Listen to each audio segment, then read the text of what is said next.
100 preguntas y respuestas para comprender el conflicto colombiano es un espacio para divulgar el conocimiento histórico y promover el sano debate. Orientan este programa los profesores Mauricio Albeiro Montoya y Wilmer Zuleta. ¿Qué puedo hacer por mi pueblo? Aquí ya no existe paz, aquí ya no hay libertad, aquí ya no pasa un día sin algo que lamentar. Bienvenidos a una nueva emisión de su programa 100 preguntas y respuestas para comprender el conflicto colombiano. El día de hoy queremos hacer un par de programas especiales que tocarán el tema de la literatura. Ya luego retomaremos nuevamente ese recorrido histórico a partir de las preguntas y las respuestas, pero hoy queremos adentrarnos en ese mágico y maravilloso mundo de la literatura, el cuento, la novela y algunos otros referentes, el relato breve, tal vez el teatro, muchas de esas obras de distintos personajes y escritores colombianos que han marcado la narrativa nacional, pero que sobre todo se han referido al tema del conflicto. Ya desde el siglo XIX, tras esa gran variedad de guerras civiles, encontramos obras que relatan o recrean algunos escenarios, formas de pensamiento e ideologías, tal vez como para reseñar aquella famosa guerra de 1876, también conocida como la Guerra de las Escuelas,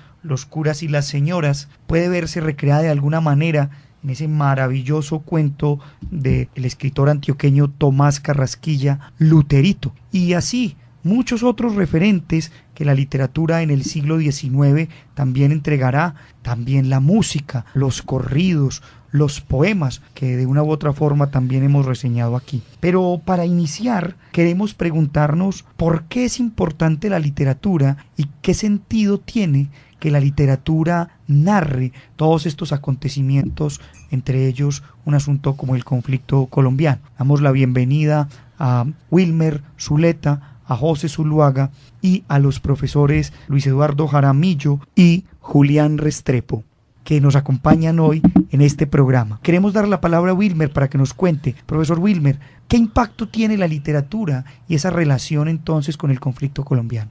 La literatura ha sido vista como un género de ficción, sin embargo existe la literatura realista y en este marco ha habido grandes debates como los que propone Michel Foucault, de hasta qué punto la literatura puede tener más acercamiento a las prácticas discursivas y a los hechos que la misma historia cuando está manipulada políticamente. Por ejemplo, algunos prefieren estudiar la historia desde las prácticas y no desde los hechos, es decir, tratando de leer las mentalidades patriarcales, de violencia, los modelos y los modos de producción, pero lo más interesante de esto es ver que hay dos formas de hacer la historia, una centrándose en los hechos y la otra centrándose en las prácticas.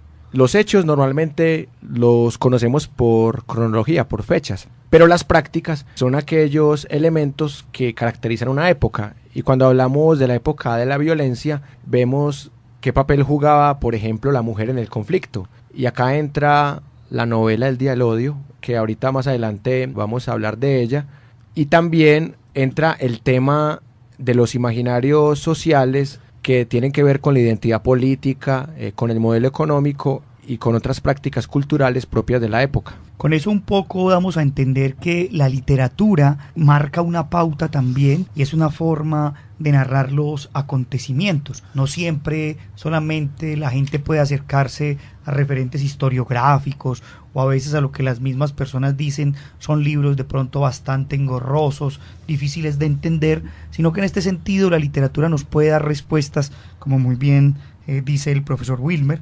Y ya usted citaba entonces una obra literaria bastante interesante, José Antonio Osorio Lizarazu, ese Día del Odio, que de alguna manera contextualiza lo que fue ese acontecimiento como el 9 de abril de 1948. ¿Qué podemos decir, profesor Wilmer, de ese contexto de esa novela de Osorio Lizarazu? No solamente muestra el contexto en el que se da la muerte de Gaitán, sino también el tema de la violencia intrafamiliar, del desplazamiento forzado, el tema de los robos, el tema de la pobreza extrema. Y esto era lo que apuntaba precisamente Foucault, que esas son las prácticas discursivas, que así usted le cambie los nombres, así usted invente personajes ficticios, le ayudan a leer una época. Lo único que se puede criticar de la literatura como fuente para la historia es cuando se incurre en un concepto que se llama anacronía. La anacronía es cuando yo mido los valores de otra época desde los valores presentes para juzgar la antigua época como mejor o como peor. Y la novela El Día del Odio no cae en esto, sino que muestra a través de los dos personajes principales todas las problemáticas del contexto colombiano sin caer en anacronismo. De hecho, ese personaje principal, Tránsito, esa mujer desplazada de alguna manera, que ha sido llevada por su madre a trabajar a una casa de familia obligada, acusada de robo, abusada por un policía, luego termina vinculada con un pillo en las calles de Bogotá, en uno de los barrios, pues digamos, podría decirse, para aquella época más pobres y también más peligrosos. Y quiero leer un fragmento del final de esa obra, cuando ya en plena efervescencia del 9 de abril, Tránsito sale a la calle, tal vez podría decirse uno poseída, no solamente por el odio, sino también por toda esa efervescencia que se está suscitando en ese momento. Dice así: muera, muera. Se arrancó el pañolón y lo arrojó lejos, porque le trababa los movimientos. Siguió corriendo y buscando en el suelo cualquier cosa que le sirviera de instrumento de destrucción. Llevaba en la mano un fragmento de silla que había encontrado y con el cual trataba de golpear a los que pasaban a su lado, los cuales actuaban de la misma manera. Seguíanse oyendo disparos de fusil y los heridos por las balas perdidas que pasaban silbando caían en torno, prorrumpiendo en imprecaciones y lamentos. De súbito sintió un latigazo en la espalda que la derribó hacia adelante.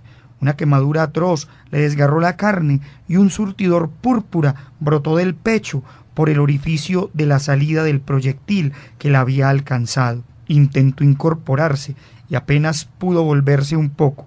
Se puso a gritar entonces con todas sus fuerzas: muera, que muera.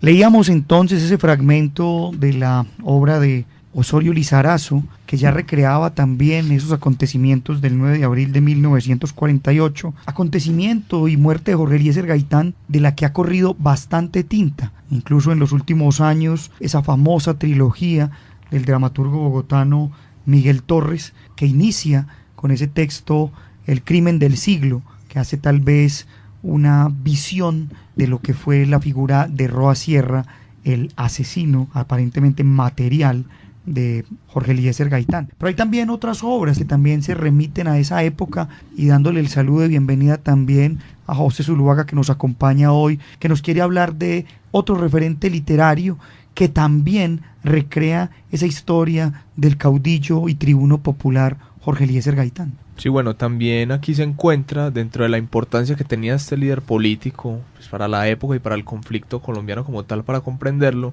como habíamos hablado de él anteriormente en otros programas, se encuentra la obra de El hombre que fue un pueblo, de Cheo Mocetina. Aquí se cuenta como tal la vida pública de esta persona, de este líder, y también los secretos como tal que se tenían como persona. Un dato curioso de esa obra, tal vez que de los textos que hemos podido leer sobre Gaitán solo se encuentra allí, es esa famosa anécdota que cuenta, que incluso fue validada por la hija de Jorge Eliezer Gaitán, por Gloria, un famoso juego que tenía Jorge Eliezer con ella de niña sobre una ciudad llamada Cachirula, una ciudad imaginaria en la que, según cuenta Gloria y relata de Cheo Mocetina en su obra, pues se cumplían todos los elementos democráticos, las reformas educativas, la reforma agraria, que tal vez soñaba Gaitán que se pudieran cumplir durante su mandato si hubiese llegado a ser presidente. En ese marco, pues como hemos dicho ya también en otros programas, comienza ese momento de la violencia, comienzan esos años tortuosos que hemos llamado la violencia con mayúscula, y queremos aquí referir también de la literatura algunos cuentos. Ya hemos dicho también algunas obras como Viento Seco del profesor Caicedo, que narran algunas de esas masacres que generaron en distintos territorios del país una violencia con bastante morbo, pero también una violencia con sevicia de muchos de los bandos que actuaron allí. Y hay un cuento, con la bienvenida que le damos al profesor Luis Eduardo Jaramillo, que generosamente nos acompaña. Queremos que nos cuente esas impresiones que un cuento como el de García Márquez, Un día de estos, tiene y que impacta también sobre este tema de la violencia y el conflicto colombiano. Sí, en García Márquez es muy recurrente esta temática, y en el cuento de Un día de estos pues lo vemos plasmado en la visita que le hace el militar al odontólogo del pueblo, ¿cierto?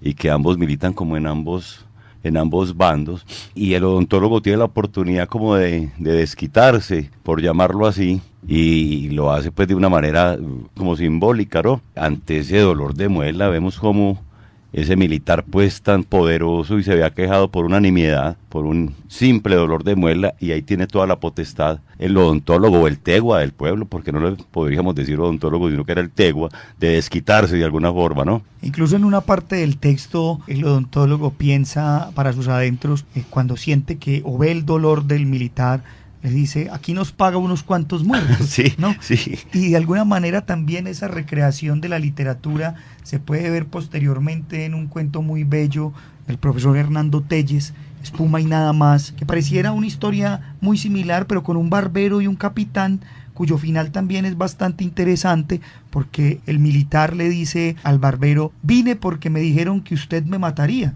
vine para comprobarlo, pero, ¿sabe? Le digo, matar no es fácil, yo sé por qué se lo digo. Pero ya que hablamos, profe Luis Eduardo, de García Márquez, pues nuestro Premio Nobel de Literatura en 1982, no podemos dejar de mencionar, así sea retrocediendo un poco en la historia, pues esa maravillosa obra que lo hace acreedor a este premio, que es 100 años de soledad, y que de alguna manera no se recrea solamente allí, pues esa tristeza, ese dolor, esa congoja de muchos elementos de la historia nacional, sino uno de los grandes hitos de la historia del conflicto colombiano también, como lo fue la masacre de las Bananeras. Sí, en 100 años de soledad pues aparece este episodio nefasto para la historia de Colombia, y lo menciona ahí Gabriel García Márquez, esa masacre de las Bananeras por allá acaecida en 1928. También hay otro cuento de Gao que nos habla de que en este pueblo no hay ladrones, y es el tipo que se roba pues las bolas de billar de un pueblo anquilosado, pero es que ese Macondo de García Márquez es Colombia, pues ese anquilosamiento, esa vida en círculos de los señores gamonales, y donde no pasa nada y donde todo está quieto.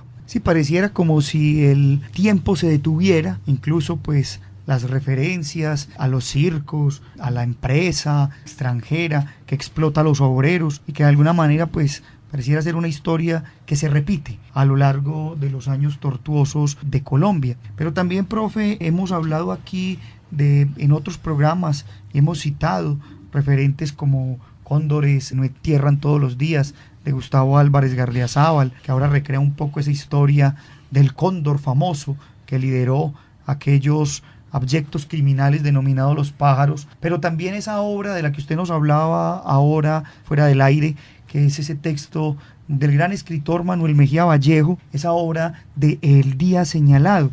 ¿Qué podemos decir sobre esa obra que de alguna manera también toca puntos entrañables de la historia nacional? Sí, ahí Manuel Mejía Vallejo nos recrea pues la historia de Miguel Pérez, un personaje común y corriente, ¿cierto?, a quien el ejército le roba un caballo, y este personaje no descansa hasta tratar de recuperarlo o de desquitarse de alguna manera, y se va solo pues una cuava quijotesca a enfrentar al ejército y a recuperar su caballo, y pues lo matan, pues como habría de esperarse. Y en la obra también se percibe ese ambiente pues anquilosado del que hablamos ahora, del sacerdote que no puede hacer nada ante el poderío del señor gamonal, el terrateniente, el dueño del pueblo, y la gallera pues donde se da una cantidad de discusiones y de situaciones pues que son muy típicas de un pueblo en Colombia en esta época de la violencia, ¿no? En Aire de Tango también se percibe de alguna manera pues, pero no tan directamente, pero sí también es un personaje muy violento.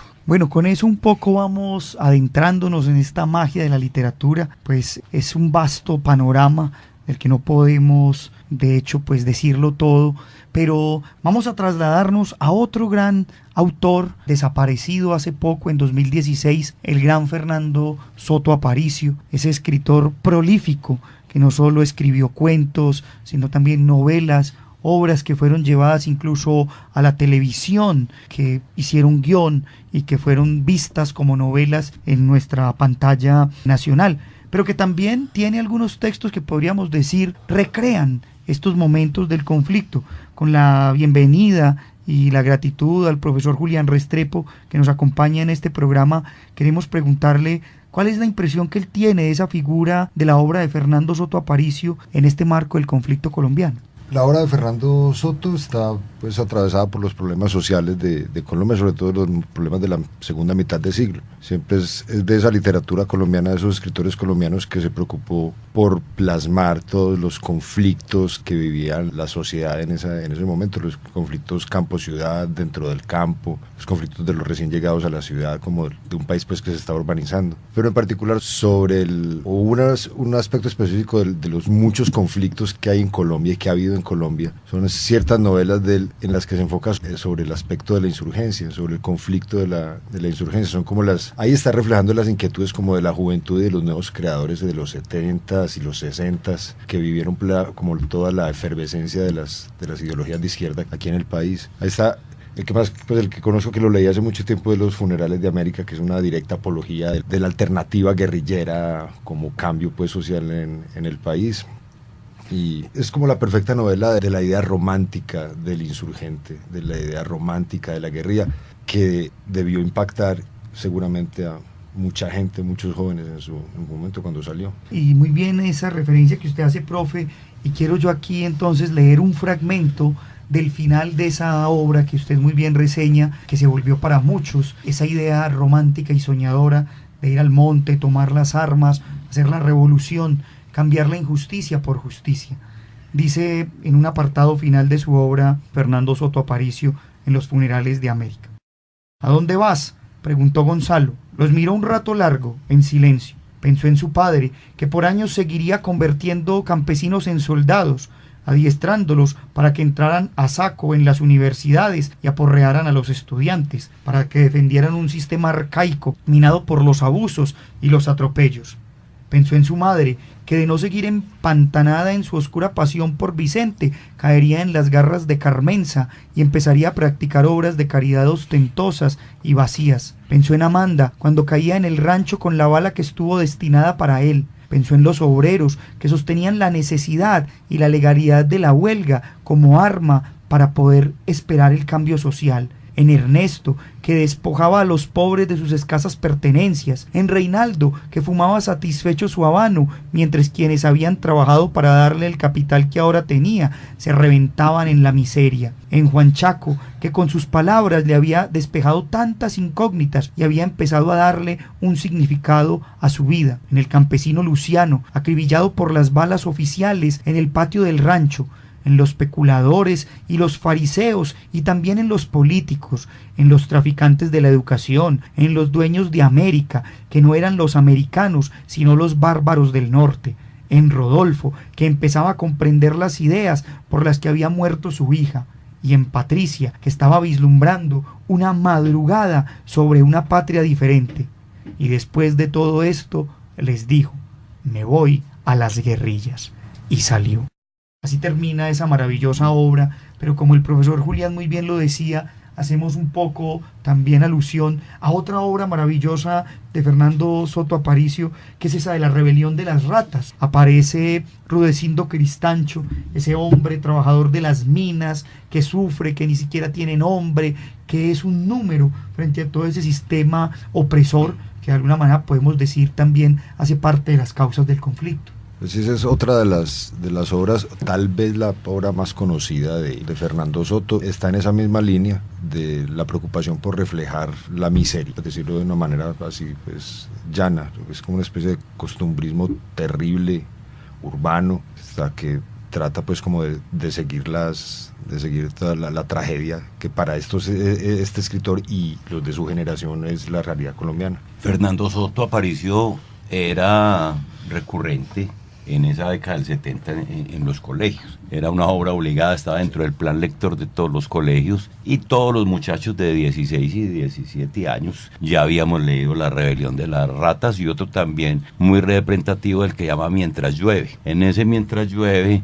entonces hay una niña que la obligan a casarse con un señor mayor, adinerado, el famoso terrateniente pues que siempre aparece, y entonces la niña como que no accede muy fácil a los deseos del caballero, y pues se venga a suicidándose, haciendo creer que fue la muchacha la que lo envenenó. Y entonces el libro es prácticamente el diario de ella en la cárcel. Entonces también se ve ese reflejo, esa problemática social desde esa perspectiva de Fernando Soto Aparicio. Hay otra obra también de Fernando Soto, ahora que lo estamos mencionando, y yo creo que en buena hora un homenaje al maestro Soto Aparicio, que fue poco conocido incluso por las nuevas generaciones y que para muchos incluso sus obras quedaron pues en el olvido.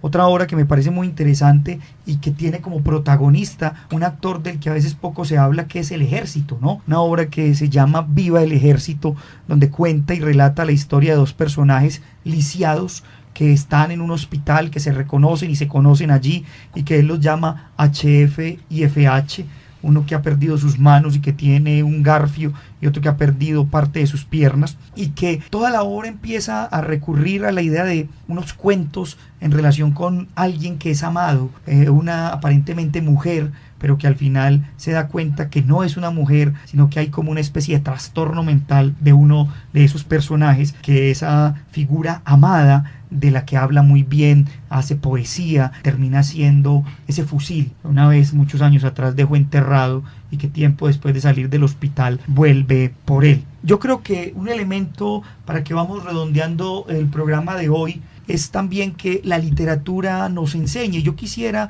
darle la palabra en estos últimos minutos a los profesores Julián Restrepo y Luis Eduardo para que unos segundos nos digan ustedes cuál es esa experiencia que ustedes han tenido de la literatura, y por qué decirle a nuestros oyentes que la literatura también es una forma creativa y novedosa de contar tal vez estos elementos que para muchos son trágicos. Gracias, Mauricio. Yo quisiera también aprovechar para mencionar a otro escritor que se nos queda, Álvaro Salón Becerra, que ya nos relata esta problemática, pero de una manera humorística, mordaz, sarcástica, en sus 4 libros que conocemos: El Delfín, un tal Bernabé Bernal, Al pueblo nunca le toca, y don Simeón Torrentes ha dejado de deber. Es una maravilla, porque ya es la parte trágico-cómica del conflicto y de lo que ha pasado. No, y la literatura pues importantísima, porque gracias a ella podemos nosotros conocer, reconocer el pasado. Ahí tenemos a William Ospina, por ejemplo, en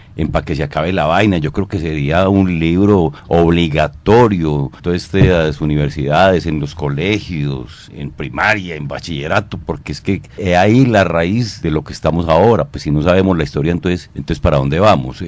La literatura es fundamental, y sobre todo esta parte histórica, pues. Muy importante ahí con la obra de Pa' que se acabe la vaina, de Armando Montenegro, la columna que pronunció, que fue tan polémica con relación a la vaina de Ospina.